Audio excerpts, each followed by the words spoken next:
नमस्कार, मैं हूं ज्योति प्रकाश रंगा और आप देखना शुरू कर चुके हैं आरएम न्यूज चैनल और मेरे यूट्यूब चैनल के साथ में मेरे तमाम दर्शकों से हम आज आपकी मुलाकात करवा रहे हैं बीकानेर के जन्मे जाए उस खिलाड़ी से जिनमें विपुल संभावनाएं हैं।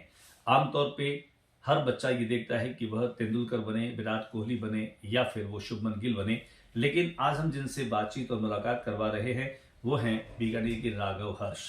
राघव हर्ष गुड़गांव में रहते हैं, लेकिन बचपन से इनके प्यार की मैं बात करूं तो वो है खेल के नाम पर, वो है टेनिस। लॉन टेनिस को लेकर के करियर बनाने की दिशा में बढ़ने वाला एकमात्र ऐसा ये बालक और खिलाड़ी है जिसका सिर्फ और सिर्फ प्यार कहूं, पैशन कहूं, वो है टेनिस। स्पेनिश ओपन जीतने के बाद पूरे देश का नाम रोशन कर आज बीकानेर लौटे हैं।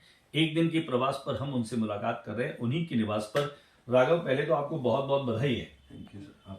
राघव, हम चाहते हैं कि जिस तरह से आपने टेनिस को प्यार किया है, टेनिस को खेलना शुरू किया है, ये शौक आपका खुद का रहा या फिर घर में पेरेंट्स ने कहा कि आपको टेनिस खेलना है?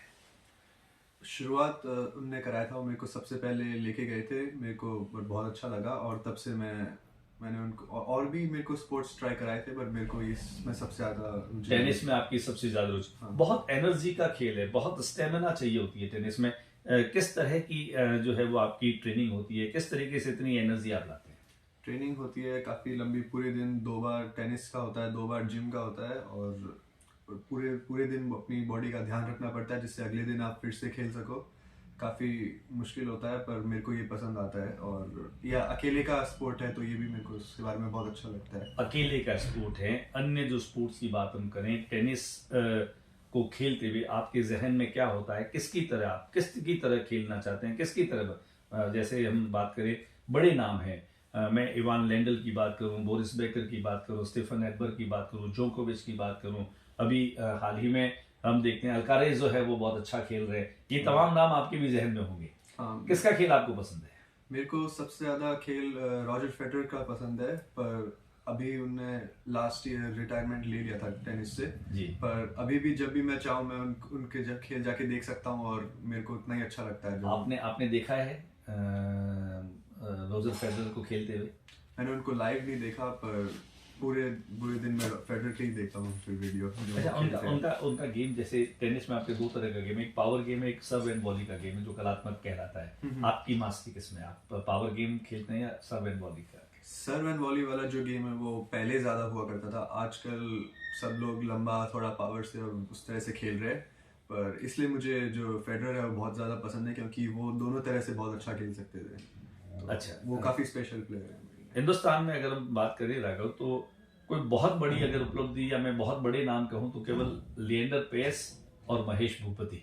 इन दो नाम के बाद में कोई ऐसा उल्लेखनीय नाम नहीं आता जो लोगों की जुबान पर हो। आने वाले वर्षों में हम देखें कि राघव हर्ष हिंदुस्तान का वो नाम होगा जो आम आदमी की जुबान पर होगा, लिएंडर पेस और भूपति की तरह। हाँ जी, यही है।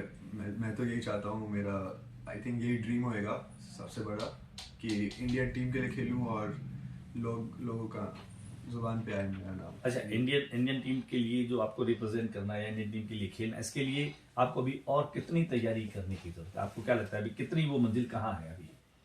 शायद मंजिल बहुत दूर है, बहुत लोग मेहनत करते हैं और बिल्कुल भी आसान नहीं है, और इंडिया से बहुत ज़्यादा लोग हैं नहीं करने के लिए, पर तब भी बाहर काफ़ी लोग इसके लिए मेहनत करते हैं और मुश्किल तो है, पर मेरे को दिख रहा है कि बिल्कुल हो सकता है अगर आप अभी जिस एकेडमी से ट्रेनिंग ले रहे हैं, जो आपकी एकेडमी है, उस एकेडमी का अगर हम लेवल आपसे जानकारी लेना चाहें तो किस तरह की वो एकेडमी है, किस तरह की वहाँ की ट्रेनिंग है और आप कितने होपफुल हैं उस एकेडमी के? वो एकेडमी दुनिया की one of the best academies है क्योंकि वो नाम पे है जुआन कार्लोस फेरेरो के, जो कि खुद नंबर 1 प्लेयर हुआ करते थे दुनिया के, और उनने लास्ट ईयर जो प्लेयर जिनके साथ उनने काम किया वो भी फिर दुनिया के नंबर 1 बने, जो कि कार्लोस अल्काराज है। तो एकेडमी बहुत अच्छी है, उसके बारे में कार्लोस अल्काराज भी उसी एकेडमी से है जिस एकेडमी से अभी आप ट्रेनिंग कर रहे हैं? हाँ जी, कार्लोस अल्काराज भी उसी से है और उससे काफ़ी फ़ायदा होता है। आप उसको सुबह शाम देख सकते हैं कि वो क्या खेलते हैं, कैसे करते हैं, तो मोटिवेशन रहता है बहुत ज़्यादा वहाँ पे। कितनी मेहनत इसके लिए करनी पड़ती है? क्योंकि आपका जो गेम है टेनिस, एक मैच जो है वो मिनिमम 1 से 1.5 घंटे तो चलता ही चलता है, लेकिन अगर बड़े लेवल की बात करें, इंटरनेशनल लेवल पर हमने देखे हैं जहां 5-5 सेट में मुकाबला जाता है, टाई ब्रेक में जाता है, 4-4 घंटे मुकाबले चलते हैं। इतने स्टेमिना के लिए क्या करता है राघव, क्या करता है? इतना स्टेमिना मैं समझता हूँ कि बहुत ज़्यादा ज़रूरी होता है इतना होना, और एक दिन किसी भी नहीं होता, एक हफ्ते होता है, एक चलता है एक टूर्नामेंट, तो आपको रोज़ उतना दिखाना पड़ता है। तो उसके लिए आपको फिजिकल और मेंटल में बहुत बहुत स्ट्रेंथ चाहिए, दोनों में आपको। एकेडमी वाले जो मेरे कोचेज हैं वो काफ़ी अच्छे, वो सब समझते हैं कि मेरे को किस चीज़ की ज़रूरत है, और वही मेरे को हेल्प करते हैं पहुँचने के लिए। अगर मैं आपकी डाइट प्लान की बात करूं तो राघव की जो डाइट प्लान है वो भी एक बड़ी नियंत्रित और बहुत उसी जो आपके स्पोर्ट्स को, आपकी एनर्जी को, आपके स्टेमिना को बढ़ाने वाली है वो होती होगी। हाँ, डाइट भी उस एकेडमी में काफ़ी स्ट्रिक्ट रहता है। ऐसा नहीं है कि आप कुछ भी कर सकते हैं, कहीं भी जा सकते हैं, उधर सब कुछ स्ट्रिक्ट रहता है। वहाँ पे एक जो हम बोलते हैं न्यूट्रिशनिस्ट करके है, वो आपको बताते हैं कि आपके खाने में क्या कमी है, आज आपको क्या खाना चाहिए। आपका चेक भी करते हैं कि आपने पिछले 1-2 महीने में आपने कैसा खा रहे हो, आपका मसल्स किस तरफ जा रहा है। तो वो लोग सब चेक करते हैं, काफ़ी ध्यान में रखते हैं, इसलिए मैं बोलता हूँ कि उस एकेडमी में है सब कुछ। अच्छा राघव, जो हम भारतीय योग की बात करते हैं, जिस प्राणायाम की बात करते हैं, क्या आपके इस तरह की ट्रेनिंग शेड्यूल में कहीं वो चीज़ भी मायने रखती है जिसे आप योगा कहते हैं, योगाभ्यास करते हैं, ऐसा भी कुछ होता है?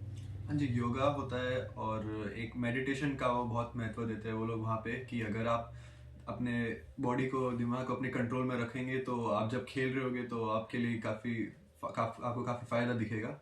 तो वो उस पे भी ध्यान देते हैं। और योगा का अगर हम देखें कि हाथ पैर कितने फ्लेक्सिबल है आपके, तो उससे ज़्यादा ज़रूरी तो चीज़ कोई होती नहीं है खेलने में, क्योंकि सिर्फ जिम से या सिर्फ भागने से नहीं होता, उसके अंदर सब कुछ चाहिए होता है, तो वो भी काफ़ी इंपॉर्टेंट पार्ट होता है। लेकिन राघव, आपके पिताजी जो हैं वो बैडमिंटन के अच्छे खिलाड़ी रहे हैं, उसके बाद वो आईटी सेलेक्ट हुए, उसके बाद उनका अपना एक अलग जो है ऐसा लगता है कि कहीं पिता जिस ड्रीम को अपने लिए देखते थे वो कहीं आपके साथ में वो देखने की कोशिश करें कि राघव जो है एक बहुत बड़े प्लेयर के रूप में अपना नाम जो है वो स्थापित करें। जी, बिल्कुल हो सकते हैं, पर मेरे को तो उनकी जो एक ही बात बहुत बहुत अच्छी लगती है कि वो जो हमेशा यही बोलते हैं कि आप जो भी चाहो वो कर सकते हो, ऐसा कुछ है नहीं। आपको जो भी पसंद आए, कभी भी आप जो चाहो वो कर सकते हो, अगर आप उसके लिए मेहनत करो तो मतलब ऐसा नहीं है कि मैंने वो करा तो आपको भी ये करना पड़ेगा। आप जो चाहो वो कर सकते हो, और हो जाएगा वो आपसे, वो भी बोलते हैं। आप अपने आप को खुशकिस्मत मानते हैं कि आपको इस तरह की फैसिलिटी, जिस तरह के पेरेंट्स, इस तरह के पापा मिले जिन्होंने आपको अपनी ड्रीम पर फोकस करने के पूरे अवसर दिए? बहुत ज़्यादा। मैं तो बहुत पूरी दुनिया को देखता हूँ, बट तब भी मेरे को तो लगता है कि मेरे से ज़्यादा खुशकिस्मत कोई होगा नहीं, क्योंकि मेरे एकेडमी इतनी अच्छी, मेरे फैमिली और सब कुछ, मेरे पास सब कुछ है जो मेरे को चाहिए काफ़ी अच्छा प्लेयर बनने के लिए। काफी अच्छा प्लेयर बनने के लिए और किन लोगों से आप इंस्पायर होते हैं? ऐसे कौन से लोग हैं जो आपको लगातार इंस्पायर करते रहते हैं? मेरे को, मैं जब टेनिस देखता हूँ मैं पूरे दिन, तो मैं देखता हूँ कि अल्काराज है, और भी अच्छे यंग प्लेयर्स हैं जो जल्दी से काफ़ी अच्छा खेलने लग जाते हैं, और फिर नेशनल से इंटरनेशनल लेवल पे बहुत जल्दी पहुँच जाते हैं। तो मैं भी अभी यही करना चाहता हूँ, तो मैं देखता हूँ कि यंग प्लेयर्स भी किस तरह से मेहनत करते हैं और किस तरह से अपना। राघव, अलग अलग देशों में आप खेलने के लिए गए हैं, कितने देशों में आपने टेनिस खेली है? मैं 8 से 10 देशों में खेला होगा। 8 से 10 देशों में आप खेले हैं, टूर्नामेंट्स खेले हैं आपने, हाँ। कॉम्पिटिटिव जो आपके स्पोर्ट्स है उसमें आपने हिस्सा लिया है? हाँ, और 2 या 3 मैं सिर्फ ट्रेनिंग करने भी गया हूँगा, तो टेनिस के लिए यहाँ गया अभी हूँ। जो ट्रेनिंग आपका शेड्यूल चल रहा है जिस एकेडमी से, इस एकेडमी का जो शेड्यूल है वो अभी कितने टाइम का हो रहा है? ये तो मैं तब तक कर सकता हूँ जब तक मेरे को अच्छा लगा है यहाँ पे। जब तक आपको हाँ, अच्छा हाँ। लगे। और अभी तो मेरे को अच्छा लग रहा है, कोई कहीं जाने का कोई प्लान है नहीं, क्योंकि मैंने आपको जैसे बताया इस एकेडमी में सब कुछ है। मेरे को आज तक इसमें कोई भी कमी नहीं लगी है, और पूरा एनवायरनमेंट बहुत अच्छा रहता है वहाँ पे, क्योंकि बहुत प्रोफेशनल रहता है। सब लोग अपना प्लान फॉलो करते हैं, और मैं भी फिर वही करता हूँ वहाँ पे, तो काफ़ी अच्छा। खेल को एक करियर के रूप में जब कोई अपना लेता है तब वह उसकी स्टडी सफर करती है। राघव के साथ में भी ऐसा होता है कि जब वो पूरा फोकस अपने स्पोर्ट्स पर कर रहा है, अपने इवेंट पर कर रहा है, तो उसकी स्टडी कहीं बाधित होती है? देखिए, इतना तो नहीं ध्यान जा पाता जितना खेलने पे है, पर अभी मेरा लास्ट ईयर जो है वो मैं एकेडमी में, एक स्कूल है वहीं से कर रहा हूँ, और वो एकेडमी की स्कूल है, वो मेरे बारे में सब कुछ जानते हैं, तो काफ़ी फ़ायदा रहता है। वो मेरी हेल्प कर देते हैं, और मेरे को जब भी टाइम मिलता है मेरे से उनके साथ जाके पढ़ सकता हूँ, मैं कुछ भी कर सकता हूँ, और इसलिए फिर मेरे को काफ़ी आसानी हो रही है। अगर मैं कहीं और से करता या फिर ऑनलाइन करता तो आई थिंक थोड़ा और मुश्किल होता। आपकी उम्र में जो लड़के हैं इस उम्र में आमतौर पर अपने घर से बाहर भी कम निकलते हैं, लेकिन आप दुनिया घूम रहे हैं। दुनिया घूम रहे हैं तो दुनिया के लोगों से आपका इंटरेक्शन, आपका परिचय, उनके बारे में आपकी जानकारी ज़्यादा।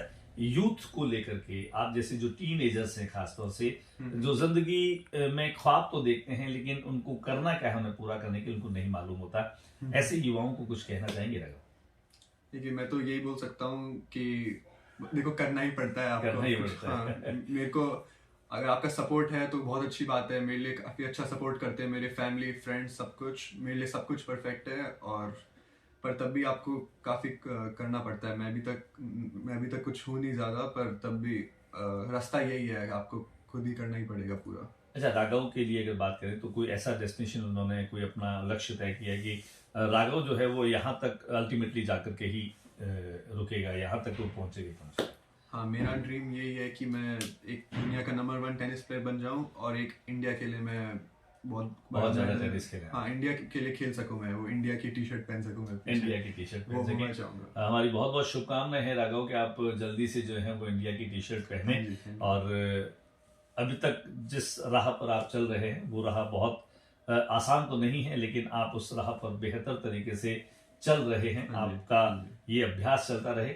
और हम एक सवाल और करेंगे आपसे, हाँ जी। चूंकि बहुत बार जो चोट है, इंजरीज जो है, स्पोर्ट्स इंजरी जो है, हाँ, उनका खतरा हमेशा बना रहता है। हाँ जी। और वो आपको भी 100% रहता होगा, क्योंकि जब आदमी मैदान में होता है, जब आदमी प्रैक्टिस में होता है तो उसे पता नहीं होता। हाँ। तो जो स्पोर्ट्स इंजरीज हैं इनको लेकर के कभी आपको यूं आता है कि ऐसा नहीं हो जाना चाहिए, इसके लिए कहीं आप अपने आप को थोड़ा प्रोटेक्ट करते हैं? हाँ जी, ये भी काम आपका ही है। आप इंजरी पे कभी भी इल्जाम नहीं डाल सकते हो अगर आप अच्छा नहीं खेले तो, क्योंकि कोचेज और मेरे पेरेंट्स यही बोलते हैं कि इंजरी से बचना भी आपका एक काम है। उसके लिए भी अलग तरह से वर्कआउट हो सकते हैं जिससे आप बच सकते हो। और सिर्फ कोर्ट का नहीं है, कोर्ट के बाहर भी आपको अपना ध्यान रखना चाहिए। आप कुछ भी जाके करो और आपकी इंजरी हो जाए तो वो आपके लिए गलत रहेगा। तो अपनी बॉडी का ध्यान रखना ही मेन है। 24 घंटे आपको अपनी बॉडी का ध्यान रखना है, तो तब भी आप अच्छे प्लेयर बन सकते हो। तो स्पेन ही नहीं, हम तो चाहते हैं कि बहुत सारे देशों की जो प्रतियोगिता है वो राघव के नाम खूब सारे टाइटल हो। वर्ष 2023 अब बीत रहा है। बीतते बीतते इस साल को आप किस रूप में देखते हैं? आने वाले नए साल को लेकर के आप क्या कहेंगे? हम चाहते हैं हमारे तमाम दर्शकों को आप नए साल की विश भी करें और कुछ उन्हें ऐसा कहें जो लगे कि आपकी जैसी उम्र की जो टीनेजर्स हैं वो अपनी जिंदगी में एम्स बनाना सीखें, अपने लक्ष्य बनाना सीखें और लक्ष्यों तक कैसे पहुंचना है उस बात को भी आप बताएं। हाँ जी, मैं यही कहना चाहूँगा, इस साल आप सब बड़ा सोचिए, क्योंकि जितना आप सोचते हैं उससे ज़्यादा आप नहीं कर सकते। तो आप जितना बड़ा सोचिए उसमें कोई दिक्कत नहीं है, और आप उसकी तरफ काम कीजिए और भगवान आपके साथ है, आपके साथ हो जाएगा सब कुछ। बिलीव करते हैं भगवान? हाँ जी। पक्का? हाँ। ओके, बातचीत के लिए बहुत बहुत शुक्रिया। बहुत सारी बातें हुई है राघव आपसे। ये थे हमारे साथ में हिंदुस्तान का नाम रोशन करने वाले राघव हर्ष। टेनिस की दुनिया में एक ऐसा दैदीप्यमान नक्षत्र बनने की दिशा में है जिसकी चमक अभी देश और दुनिया में बिखरना बाकी है, लेकिन कहते हैं होनहार बिरवान के होत चीख निपात, प्रतिभाएं जो हैं वो खुद को प्रदर्शित कर देती है। स्पेन में टूर्नामेंट जीतने के बाद राघव जो है वो सुर्खियों में आए, लेकिन बता दूं आपको कि पिछले कई वर्षों से, बल्कि मैं कहूं कि जब से उन्होंने समझ पकड़ी है, टेनिस के रैकेट को उन्होंने हाथ में लिया है, म्यूजिक इनका अपना एक शौक अलग तरह का रहा है, पढ़ाई भी उनकी चल रही है। कुल मिलाकर के कहा जा सकता है कि बीकानेर के राघव हर्ष जो है वे विपुल संभावनाएं जगाते हैं और आने वाले वर्षों में हम देखेंगे कि वे इंडिया को रिप्रेजेंट करते हुए देश का नाम रोशन करेंगे। नमस्कार।